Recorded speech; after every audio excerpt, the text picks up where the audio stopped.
টেক্সাসের Dallas stadium যেন লাল সমুদ্র। বিশ্বকাপের শুরু থেকে অপ্রতিরোধ্য হয়ে ওঠা ফ্রান্সকে মাটিতে নামিয়ে ১৬ বছর পর ফাইনালে স্পেন। তারকায় ঠাসা এমবাপ্পে, দেমবেলে, ওলিসেদের হৃদয় ভেঙে শিরোপার মঞ্চে লা রোহা। অল ইউরোপিয়ান সেমিফাইনালে বেদনার রঙে নীল ফরাসি শিবির।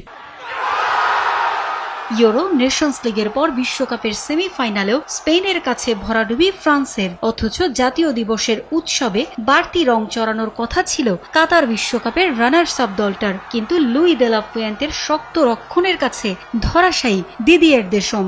ষষ্ঠবারের মতো নকআউটের কোনো ম্যাচে ইয়ামালের কাছে দর্পচূর্ণ এমবাপ্পের। টেক্সাস থেকে স্পেনের অর্জনের গর্জনে কেঁপে ওঠে মাদ্রিদের আকাশ বাতাসও।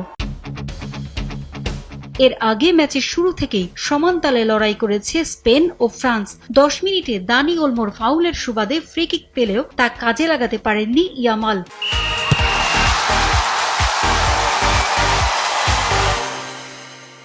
১৪ মিনিটে কাউন্টার অ্যাটাক থেকে এমবাপ্পে সুযোগ তৈরি করেছিলেন, তবে কুবার্সি ও লাপোর্তের দৃঢ়তায় আলোর মুখ দেখেনি তা। ২০ মিনিটে বড় বিপদ ডেকে আনেন দিনিয়ে। বল ক্লিয়ার করতে গিয়ে পেছনে থাকা ইয়ামালের পায়ে আঘাত করে বসেন,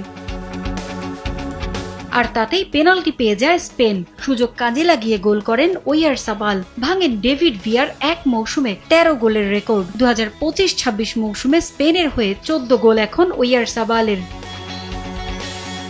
বিরতিতে যাওয়ার আগে সুযোগ পেয়েছিলেন এমবাপ্পে, তবে উনাই সিমনের দৃঢ়তায় বাধার প্রাচীর ভাঙতে পারেননি। লিড নিয়ে বিরতিতে যায় স্পেন।